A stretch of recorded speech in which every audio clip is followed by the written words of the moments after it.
बिस्मिल्लाहिर्रहमानिर्रहीम। अस्सलाम वालेकुम। आज के लेक्चर में हम चैप्टर नंबर 15 स्टार्ट करने जा रहे हैं, सेकेंड ईयर फ़िज़िक्स का। चैप्टर का नाम है इलेक्ट्रोमैग्नेटिक इंडक्शन। इलेक्ट्रोमैग्नेटिक इंडक्शन को पढ़ने से पहले इसका इंट्रोडक्शन देखते हैं। 1820 में एक साइंटिस्ट था, हांस क्रिश्चियन ऑस्टेड।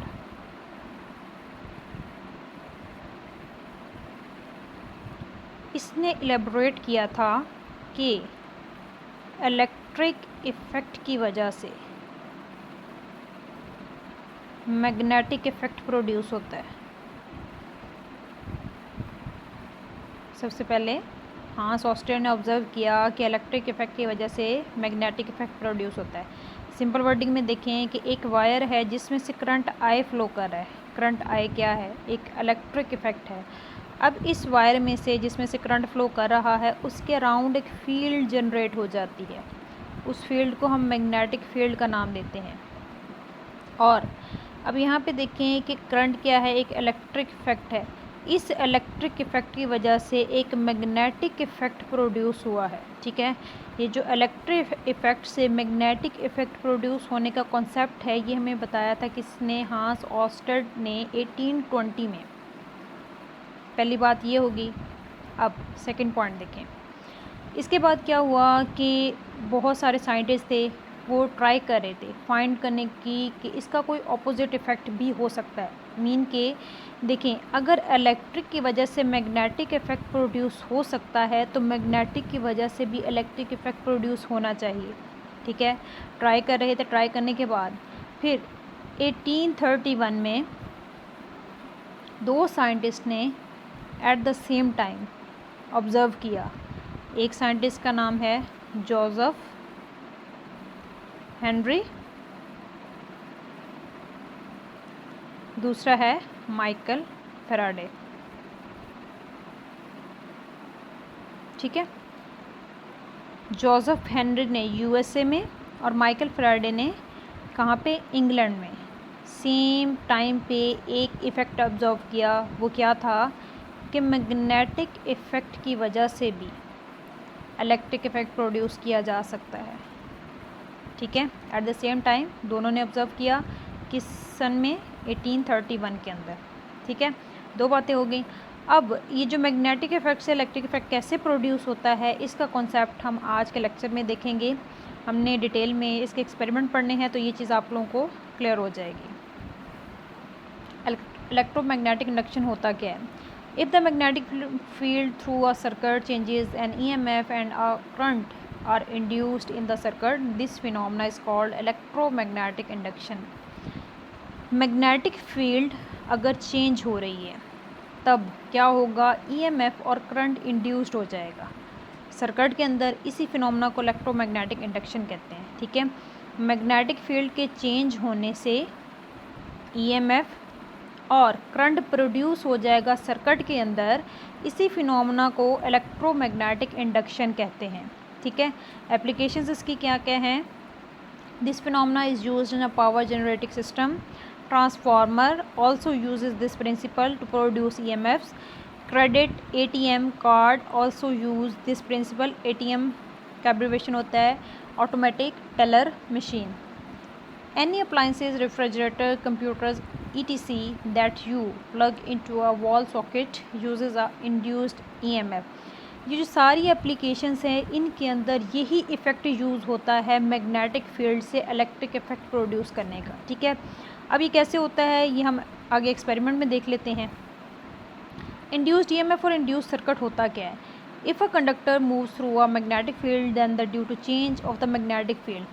कोई भी कंडक्टर है, वो मैग्नेटिक फील्ड में उसको मूव करवाया जाए। ठीक है, कोई भी कंडक्टर को अगर मैग्नेटिक फील्ड में मूव कराया जाए तो मैग्नेटिक फ्लक्स चेंज होगा। अगर मैग्नेटिक फ्लक्स चेंज होगा तो वहाँ पे EMF इंड्यूस्ड हो जाएगी। तो उसी इंड्यूस्ड EMF को हम क्या कहेंगे? इंड्यूस्ड EMF कहेंगे। अगर सर्किट क्लोज है तो वहाँ पे एक इलेक्ट्रिक इफ़ेक्ट भी क्रिएट हो जाएगा, इलेक्ट्रिक करंट जनरेट हो जाएगा, प्रोड्यूस हो जाएगा। उसी इलेक्ट्रिक करंट को हम क्या कहेंगे? इंड्यूस्ड करंट कहेंगे। ठीक है, मैग्नेटिक फील्ड की वजह से जो EMF इंड्यूस्ड होगी उसको इंड्यूस्ड EMF, जो करंट इंड्यूस्ड होगा उसको इंड्यूस्ड करंट कहते हैं। ठीक है, इसको नेक्स्ट देख भी लेते हैं। एक्सपेरिमेंट नंबर 1 है, ठीक है, experiment to produce induce EMF and current.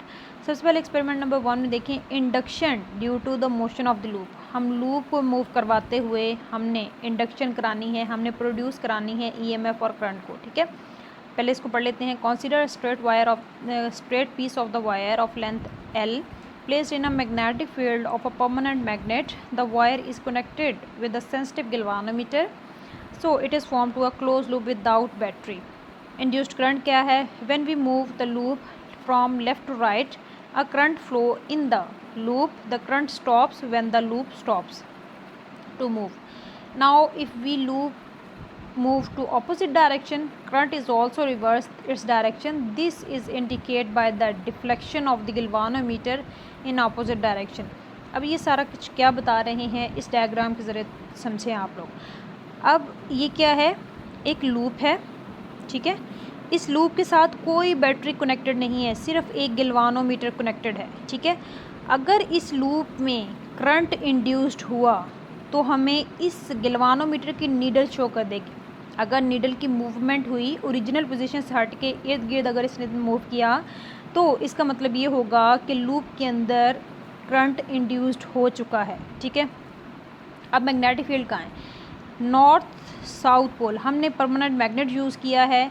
अब मैग्नेट के अंदर आपको पता है जो मैग्नेटिक लाइंस होती हैं वो नॉर्थ से साउथ की तरफ होती हैं, ठीक है। यहाँ पे मैग्नेटिक फील्ड प्रेजेंट होगी।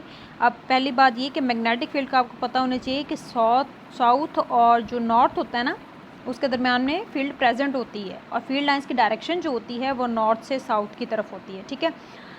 अब हमने करना ये है, ये जो लूप है, ठीक है, जिसके साथ गैल्वानोमीटर अटैच है, कोई बैटरी अटैच नहीं है, पहले हमने क्या करना है, इस लूप को डायरेक्शन ऑफ द मोशन यानी कि उन मैग्नेटिक फील्ड लाइंस की तरफ लेके जाना है, ठीक है, toward the magnetic field lines. अगर हम उनकी तरफ लेके जाएंगे, अगर अब सपोज कर लें कि अगर मैं इसको यहाँ तक लेके आती हूँ, ये रेक्टेंगुलर लूप को इस पोजीशन तक लेके आती हूँ, अब यहाँ पे देखें, यहाँ पे 2 फील्ड लाइंस इसके अंदर हैं, ठीक है, तो मैग्नेटिक फ्लक्स चेंज हो रहा है। अगर मैं आगे की तरफ लेके जाऊंगी तो क्या होगा, नंबर ऑफ़ फील्ड लाइंस ज़्यादा होती जाएंगी और फ्लक्स क्या होता जाएगा, चेंज होता जाएगा, ठीक है। पहले फ्लक्स का कॉन्सेप्ट रिवाइज करवा दूं। फ्लक्स होता क्या है, number of lines per unit area. किसी भी एरिया में से जितनी नंबर ऑफ़ लाइंस गुजर रही होती हैं हम उसको कहते हैं फ्लक्स। अगर तो 2 हैं तो इसका मतलब है यहाँ पर हमारा फ्लक्स कितना है, 2। अगर आगे की तरफ लेके जा रहे हैं, अब इसकी पोजीशन यहाँ पे देख लें, अगर हम जहाँ पे रखा हुआ है 1 2 3 4 5 6, ठीक है, तो इसके अंदर तकरीबन 6 लाइंस मूव कर रही हैं, मींस के यहाँ पे जो हमारे पास फ्लक्स का नंबर है वो 6 है, ठीक है। अब बताना मैं ये चाह रही हूँ, देखें, अगर डायरेक्शन ऑफ मोशन अगर हम इन फील्ड लाइंस की तरफ लेके जा रहे हैं तो इस नीडल की मूवमेंट देखें, ये कुछ इस तरफ है। लूप को हम इस डायरेक्शन में मूव करवा रहे हैं, ठीक है, और जो गैल्वानोमीटर की नीडल है वो इस डायरेक्शन में है। जैसे ही हम लूप की मूवमेंट ऑपोजिट कर देंगे तो गैल्वानोमीटर की जो नीडल है उसकी मूवमेंट भी ऑपोजिट हो जाएगी, ठीक है। गैल्वानोमीटर की जो मूवमेंट है वो करंट की डायरेक्शन को शो करेगी और लूप की मोशन से क्या हो रहा है, गैल्वानोमीटर की नीडल मूव कर रही है, ठीक है। अब अगर हम लूप की मूवमेंट को स्टॉप करा दें तो करंट भी क्या हो जाएगा, 0। नीडल अपनी ओरिजिनल पोजीशन गेन कर लेगी, ठीक है। यहाँ पे मैं 3 बातें बताई हैं, रिपीट कर रही हूँ। जैसे ही हम इस रेक्टेंगुलर लूप को इस फील्ड के अंदर लेके जाएंगे तो मैग्नेटिक फील्ड चेंज हो रहा है, नंबर ऑफ़ लाइंस चेंज हो रही हैं। नंबर ऑफ़ लाइंस चेंज होंगी तो इस सर्किट के अंदर करंट इंड्यूस्ड हो जाएगा, और उस करंट इंड्यूस्ड का हमें कैसे पता चलेगा, इस गैल्वानोमीटर की नीडल से। गैल्वानोमीटर की नीडल अगर मूवमेंट कर रही है तो इसका मतलब है कि करंट जो है वो जनरेट हो चुका है इस लूप के अंदर, ठीक है। अगर हम इन साइड लेके जा रहे हैं और जो गैल्वानोमीटर की नीडल को ये डायरेक्शन शो कर रही है तो इसका मतलब है, अगर आप इसको कह रहे हैं कि ये जो करंट की डायरेक्शन है वो क्लॉकवाइज है, तो जब हम लूप की डायरेक्शन ऑपोजिट करेंगे तब जो करंट की डायरेक्शन भी रिवर्स हो जाएगी। लूप को मूव कराना स्टॉप करा दें, करंट भी क्या हो जाएगा, स्टॉप हो जाएगा, ठीक है। उसके बाद अब देखिए डिपेंडेंस किस किस पे है, ये डिपेंड करती है स्पीड पे। स्पीड कितनी है, स्पीड मैक्सिमम होगी तो ऑटोमेटिकली जो है हमारे पास जो फ्लक्स है वो भी चेंजिंग मैक्सिमम हो जाएगा, नंबर ऑफ टर्न्स पे डिपेंड करती है, मैग्नेटिक फील्ड की स्ट्रेंथ पे डिपेंड करती है। मैग्नेटिक फील्ड मैक्सिमम होगी तो करंट की वैल्यू क्या हो जाएगी, मैक्सिमम हो जाएगी। इंड्यूस्ड ईएमएफ क्या होती है? If we change the resistance of the loop by inserting different resistors in the loop and move it in the uniform magnetic field with the same velocity, then the product of the induced current I and the resistance R of the loop remains constant. So E is equal to I cross R is equal to constant. अब इसका क्या मतलब है? कह रहे हैं कि हम अगर एक लूप के अंदर हम नंबर ऑफ रजिस्टर कनेक्टेड कर दें, कनेक्ट करने के बाद हमने एक कंडीशन, एक चीज़ को गौर करना, यूनिफॉर्म मैग्नेटिक फील्ड है। आप लोगों ने ये बात याद रखनी है, करंट और ईएमएफ तब भी इंड्यूस्ड होंगे जब मैग्नेटिक फील्ड में चेंज आएगा। अगर यूनिफॉर्म है, यूनिफॉर्म मैग्नेटिक फील्ड है, सेम वेलोसिटी है, तो क्या होगी, ना ही कोई करंट इंड्यूस्ड होगा, ना ही कोई ईएमएफ इंड्यूस्ड होगी। ठीक है, ज़रूरी ये है मैग्नेटिक फील्ड का चेंज होना। मैग्नेटिक फील्ड चेंज होगी तो मैग्नेटिक फ्लक्स चेंज होगा, मैग्नेटिक फ्लक्स चेंज होगा तभी करंट और ईएमएफ इंड्यूस्ड हो सकते हैं। अदरवाइज़ यूनिफॉर्म के लिए ये ना ही कोई करंट इंड्यूस्ड होगा, ना ही ईएमएफ इंड्यूस्ड रहेगी। तो इसका मतलब है कि जो इंड्यूस्ड ईएमएफ का फैक्टर है, ओम लॉ के according V is equal to I R होता है, तो वहाँ से E is equal to I R कर लें तो ये जो कॉन्सेप्ट है वो क्या हो जाएगा, कांस्टेंट। ठीक है, ईएमएफ क्या हो जाएगी, कांस्टेंट। क्यों? क्योंकि कोई मैग्नेटिक फील्ड में चेंज नहीं आ रहा, चेंज की वजह से ही ईएमएफ और करंट इंड्यूस्ड होना है। अगर चेंज नहीं है इसका मतलब है कि EMF is equal to constant, कोई ईएमएफ इंड्यूस्ड नहीं हो रही। दिस इज़ कॉल्ड, इसको हम क्या कहते हैं, इंड्यूस्ड ईएमएफ कहते हैं, which is independent of the resistor. ये रेजिस्टेंस पे डिपेंड नहीं करती है, रेजिस्टेंस हम डिफरेंट रेजिस्टर अटैच कर भी दें तो ये डिपेंड करेगी किस पे, change of the magnetic field पे। मैग्नेटिक फील्ड यूनिफॉर्म है, बेशक आप रेजिस्टर लगा दें, डिफरेंट रेजिस्टर लगा के चेक कर लें लूप के अंदर, कोई ईएमएफ इंड्यूस्ड नहीं होगी। ठीक है, उसके बाद कंक्लूजन अब इसका क्या है, relative motion of the loop and the magnetic produce induced EMF in the loop. Relative motion होगी लूप की या मैग्नेट की, तब भी क्या होगी, ईएमएफ इंड्यूस्ड होगी। ठीक है, इन दोनों में क्या होगा, इन दोनों की मूवमेंट, किसी भी एक ही मूवमेंट से अगर चेंज हो रही है मैग्नेटिक फील्ड, अगर मैग्नेटिक फील्ड चेंज हो रही है, मैग्नेटिक फ्लक्स चेंज होगा, तभी ईएमएफ क्या होगी, इंड्यूस्ड होगी। ठीक है, उसके बाद in fact the relative motion changes the magnetic flux. Motion जो होगी, रिलेटिव मोशन, दोनों में से कोई एक, लूप मूव कर रहा है या मैग्नेट मूव कर रहा है, उनकी मोशन की वजह से मैग्नेटिक फ्लक्स ने चेंज होना है। ठीक है, changes the magnetic flux, magnetic flux change होगा तो ईएमएफ इंड्यूस्ड हो जाएगी लूप के अंदर। Greater the rate of change of magnetic flux, larger the induced EMF. जितना इफेक्ट ज़्यादा होगा, ठीक है, फ्लक्स का, उतनी ही ईएमएफ ज़्यादा इंड्यूस्ड होगी। अब इसको देखें, अगर नंबर ऑफ़ लाइंस किसी भी यूनिट एरिया में से 2 पास कर रही हैं तो सपोज़ कर लें अगर हमारे पास ईएमएफ 1 वोल्ट इंड्यूस्ड हो रही है तो 4 पे क्या हो जाएगी, 2 वोल्ट्स हो जाएगी। मतलब ये कि अगर फ्लक्स मिनिमम है तो ईएमएफ की वैल्यू भी मिनिमम होगी, फ्लक्स की वैल्यू मैक्सिमम हो गई, मैक्सिमम चेंज आ रहा है तो हमारे पास जो ईएमएफ है वो भी क्या हो जाएगी, इंक्रीज़ कर जाएगी। ठीक है, एक्सपेरिमेंट नंबर 2 है। अब हमने क्या करना है कि induction due to the motion of the magnet. पहले एक्सपेरिमेंट में हमने क्या किया है, हमने लूप को मूव करवा के ईएमएफ को इंड्यूस कराया, करंट को इंड्यूस करवाया। अब हम मोशन ऑफ द मैग्नेट, अब हम मैग्नेट को मूव करवाते हुए क्या करेंगे, ईएमएफ और करंट को इंड्यूस कराएंगे। In this experiment we use a bar magnet and a coil to which a sensitive galvanometer is connected in as shown in figure में अभी मैं आपको शो करवाती हूँ। केस 1 ये है कि नो रिलेटिव मोशन, अगर कोई मोशन नहीं हो रही ना ही मैग्नेट और कॉइल के दरमियान में, तो galvanometer show no current, galvanometer show करेगा कोई करंट फ्लो नहीं कर रहा। When the bar magnet is move toward the coil, magnet जैसे ही कॉइल की तरफ जाएगा तो मैग्नेटिक फ्लक्स चेंज होगा, मैग्नेटिक फ्लक्स चेंज होगा तो करंट क्या हो जाएगा, इंड्यूस्ड हो जाएगा। When the bar magnet is move away, अगर मूव अवे कर लें, पीछे की तरफ लेके जा रहे हैं, तभी मैग्नेटिक फ्लक्स चेंज हो रहा है, मैग्नेटिक फ्लक्स चेंज होगा तो करंट इंड्यूस्ड हो जाएगा ऑपोजिट डायरेक्शन में। अल्टरनेट मेथड क्या है, this experiment can also be performed by a moving coil toward और अवे फ्रॉम द मैग्नेट। ठीक है, हम यहाँ पे बता रहे हैं कि हम मैग्नेट को मूव करवा रहे हैं कॉइल की तरफ और अवे मूव करवा रहे हैं। ठीक है, कॉइल की तरफ लेके जा रहे हैं, कॉइल से अवे लेके जा रहे हैं। तो हम सेम यही एक्सपेरिमेंट परफॉर्म कर सकते हैं, कॉइल को toward the magnet and away from the magnet move करवा के फ्लक्स चेंज करवा सकते हैं। हमारा बेसिक मकसद ये है कि हमने फ्लक्स चेंज करवाना है। अगर फ्लक्स चेंज हो गया तो करंट और ईएमएफ इंड्यूस्ड हो जाएगी। अब देखें इस एक्सपेरिमेंट को, देखें यहाँ पे ये मैग्नेट है, ठीक है, स्टेशनरी है, और ये कॉइल है। इस कॉइल के साथ हमने गैल्वानोमीटर अटैच किया है, ये मैग्नेट है, ठीक है। अब ये दो चीज़ें होंगी, ये कॉइल हो गया और ये मैग्नेट हो गया, ठीक है। अब यहाँ पे देखें अगर स्टेशनरी है, ठीक है, तो इस नीडल को थोड़ा सा अपनी बुक में भी बेशक आप लोग गौर कर लीजिएगा, ये जो गैल्वानोमीटर है ना, ये अपनी ओरिजिनल पोजीशन पे है। ओरिजिनल पोजीशन का मतलब कि करंट की वैल्यू क्या है, ज़ीरो है। अगर मैग्नेट मूव नहीं करेगा तो कोई करंट इंड्यूस्ड नहीं होगा, ठीक है, कोई करंट मूव नहीं करेगा, गैल्वानोमीटर की नीडल कोई डिफ्लेक्शन शो नहीं करेगी।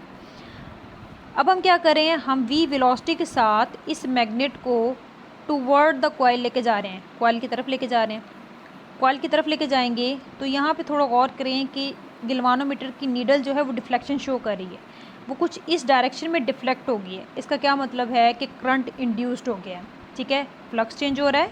फ्लक्स जैसे ही चेंज होगा तो करंट इंड्यूस्ड हो जाएगा। अब जैसे ही हम इसको क्या करेंगे, अवे लेके जाएंगे, तो इसकी नीडल की डायरेक्शन भी रिवर्स हो जाएगी, ऑपोजिट डायरेक्शन में, यानी कि करंट की डायरेक्शन क्या होगी, opposite.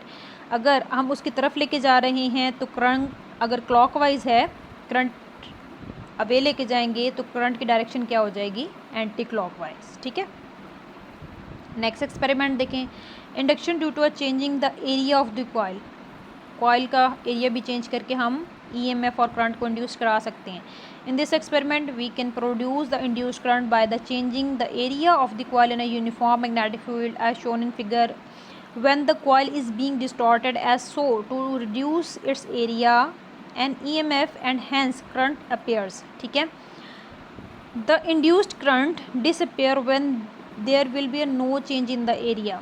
When the distorted coil comes to its original circular shape, thereby increasing the area, the induced current is produced but opposite in a direction. This current lasts as long as the area is changing. पहली बात ये कि देखें, अभी मैं diagram भी show करवाती हूँ कि हम एरिया को चेंज करवा के भी मैग्नेटिक फील्ड को चेंज करा सकते हैं। मैग्नेटिक फील्ड चेंज होगी तो मैग्नेटिक फ्लक्स चेंज होगा तो करंट इंड्यूस्ड हो जाएगा। अब हम क्या करें, कॉइल को डिस्टॉर्ट कर रहे हैं, मींस के एरिया को कम करें, एरिया रिड्यूस होगा तो चेंज तो आ रहा है। अगर चेंज आ गया तो इसका मतलब है करंट अपेयर हो जाएगा, इंड्यूस्ड करंट डिसअपेयर हो जाएगा, करंट ने स्टॉप कर देना, ज़ीरो हो जाना है जब कोई चेंज नहीं आ रहा एरिया में, ठीक है। हमने एरिया को ना ही कम करें ना ही ज़्यादा। फिर क्या करना है कि एरिया को इंक्रीज़ कर दें। एरिया यानी कि हमने डिस्टॉर्ट उसको रिड्यूस किया था ना, रिड्यूस ओरिजिनल से हम उसको थोड़ी सी रिड्यूसिंग फैक्टर में लेके गए, फिर रिड्यूस से उसको ओरिजिनल में ले जाएं, ठीक है। उसी डिस्टॉर्ट कॉइल को दोबारा से स्टोर कर दें ओरिजिनल सर्कुलर शेप में। अब जब आप लोग ओरिजिनल में उसको मूव करा रहे होंगे तो क्या होगा कि एरिया इंक्रीज़ कर रहा है, एरिया इंक्रीज़ करेगा तो करंट दोबारा से अपेयर हो जाएगा बट इन अपोजिट डायरेक्शन, ठीक है। और करंट तब तक रहेगा जब तक एरिया चेंज होता रहेगा, लाइक दिस। अब यहाँ पे देखें कि जो फर्स्ट डायग्राम है इसमें ये क्या है, एरिया है, ठीक है। इसके साथ हमने ये एक रेक्टेंगुलर कॉइल अटैच की है, ये शो करने के लिए कि करंट इंड्यूस्ड हो रहा है या नहीं। फर्स्टली हम क्या कर रहे हैं कि हम मूवमेंट नहीं करा रहे, ठीक है। अगर मूवमेंट नहीं हो रही तो देखें नीडल जो है ओरिजिनल पोजीशन पे है, कोई डिफ्लेक्शन शो नहीं करेगी। अब इस एरिया को थोड़ा खींचें, ठीक है, लेंथ में खींचेंगे तो ये कुछ इस तरह की शेप गेन कर लेगा, ठीक है। हमने इसको डिस्टॉर्ट कर दिया है, डिस्टॉर्ट करेंगे यानी कि एरिया रिड्यूस कर दिया है। एरिया रिड्यूस होगा तो ये देखें गैल्वानोमीटर की नीडल डिफ्लेक्शन शो कर रही है, इसका मतलब है करंट इंड्यूस्ड हो चुका है, ठीक है। अब दोबारा से इसी शेप को, इस शेप को दोबारा से ओरिजिनल में ले आए, तब भी क्या हो रहा है। अब अगर हमने इस ओरिजिनल से इसमें लाने के लिए एरिया रिड्यूस किया है तो जो गैल्वानोमीटर की नीडल है वो इस डायरेक्शन में शो कर रही है करंट को, डायरेक्शन को, तो क्या होगा कि जैसे ही हम इस ओरिजिनल से इस रिड्यूसिंग से दोबारा ओरिजिनल में लेके जाएंगे तो क्या होगा, दोबारा से करंट अपेयर होगा but opposite in a direction. ठीक है, इसको अगेन रिपीट कर रही हूँ। पहले हम ओरिजिनल से डिस्टॉर्टिंग फॉर्म में यानी कि रिड्यूसिंग फॉर्म में लेके गए हैं, तो जो करंट की डायरेक्शन है वो कुछ इस तरह से शो कर रही है। ठीक है, फिर हम क्या करेंगे, इस रिड्यूसिंग फैक्टर से दोबारा ओरिजिनल शेप में लेके जाएंगे तो करंट फिर इंड्यूस्ड होगा बट ऑपोजिट डायरेक्शन में। ठीक है, इस तरह से सेकेंड एक्सपेरिमेंट ये हो गया। थर्ड एक्सपेरिमेंट हो गया, एक्सपेरिमेंट नंबर 4 हो गया, induction due to a changing the orientation of the coil. Orientation means angle change करके भी हम करा सकते हैं। In this experiment we can produce the induced current by rotating the coil of a constant area in the uniform magnetic field. It changes the magnetic flux through the coil. This principle, ये जो principal है ये electric generator में use होता है। अब इसको भी थोड़ा एक्सप्लेन कर देते हैं। देखिए, आप इस कॉइल को रोटेट कराएंगे, यहाँ पे जो मैग्नेटिक फील्ड लाइन सेट की गई है ना वो इनटू द पेज सेट की गई है। ठीक है, इनटू द पेपर सेट की गई हैं। जैसे ही ये मूव कर रहा है ना, देखिए मूवमेंट हो रही है। अगर मूवमेंट इसको रोटेट कराएं इस तरह से, इस कॉइल को क्या करना है आप लोगों ने, रोटेट कराना है। जैसे ये कॉइल रोटेट करेगी ना तो मैग्नेटिक फ्लक्स चेंज हो रहा है, मैग्नेटिक फ्लक्स चेंज होगा तो करंट इंड्यूस्ड हो जाएगा। और यही प्रिंसिपल यूज़ होता है किसके अंदर, इलेक्ट्रिक जनरेटर्स के अंदर यही प्रिंसिपल यूज़ होता है। ठीक है, एक्सपेरिमेंट नंबर 5 है mutual induction by the changing the current. हम म्यूचुअल इंडक्शन करा के भी करवा सकते हैं। कैसे, in this experiment 2 coils are placed close to each other. The coil P is connected, P को प्राइमरी कॉइल कह लें, connected in series with the battery through a switch and rheostat. when the coil S is connected only with the galvanometer. If the switch of the coil P is closed, the momentary current is induced in the coil S, which suddenly returns to 0. When the switch P is opened, the current is produced in the coil S in the opposite direction. When we open or close the switch, then there will be a change of the current which cause to the change of the magnetic flux. The changing magnetic flux produces the induced EMF in it. The current in the coil P can vary with the help of the rheostat. This basic principle is of working is called in the transformer. ये हम transformer में use करते हैं। अब इसको मैं थोड़ा सा एलेबोरेट कर देती हूँ। देखिए, ये जो एक्सपेरिमेंट है ना, इसमें हमने 2 कॉइल्स ली हैं। इसको हम डायग्राम से समझ लेते हैं।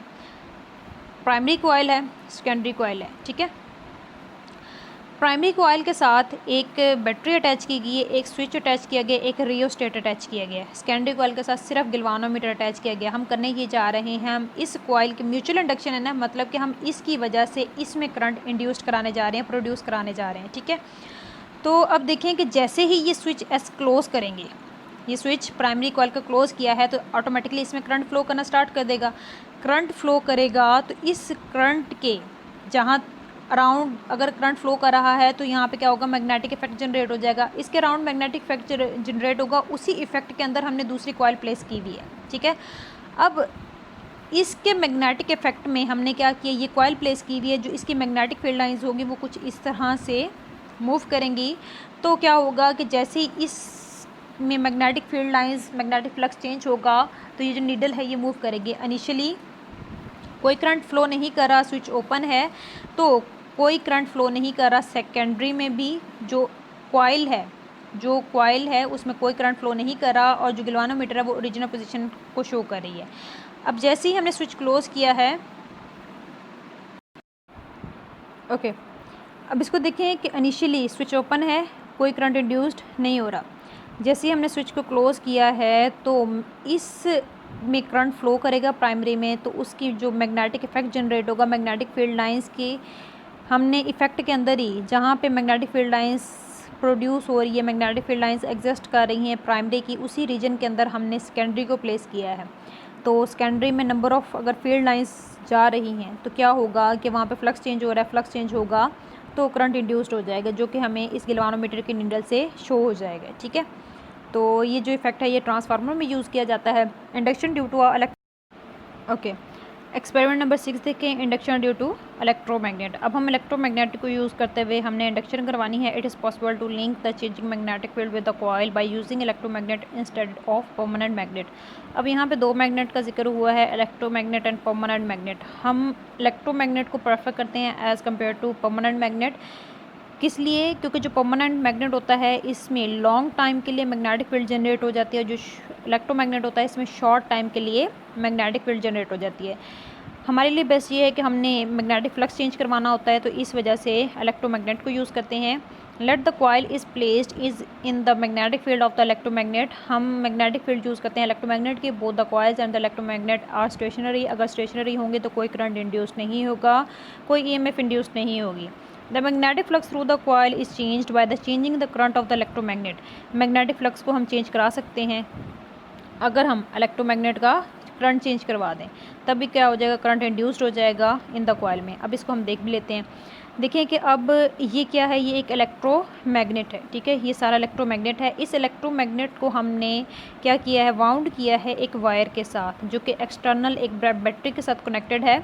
जैसे ही इस वायर में करंट फ्लो करेगा, इस वायर में करंट फ्लो करेगा, तब क्या होगा कि जो इलेक्ट्रोमैग्नेट की फील्ड लाइंस है वो नॉर्थ से साउथ की तरफ मूव करेंगी, ठीक है, नॉर्थ से साउथ की तरफ मूव करेंगी। तो इसी के अंदर हमने इस कॉइल को मूव करवाना है जिसके साथ गैल्वेनोमीटर अटैच है। जब हम मूवमेंट कराएंगे फ्लक्स चेंज होगा, फ्लक्स चेंज होने से क्या हो जाएगा कि देखें, जैसे ही हमने करंट चेंज करना है तो इसकी फील्ड लाइन जनरेट हो जाएंगी। फील्ड लाइन जनरेट होंगी तो इस कॉइल के अंदर क्या हो जाएगा, करंट जनरेट हो जाएगा, इंड्यूस्ड हो जाएगा, जिसको हम इंड्यूस्ड करंट कहते हैं, जो कि हम इस गैल्वेनोमीटर के नीडल से शो हो जाएगा। ठीक है, यहाँ तक आपका लेक्चर एंड होता है। अगर कोई क्यूरी है तो वो आप लोग पूछ सकते हैं। अल्लाह हाफिज़।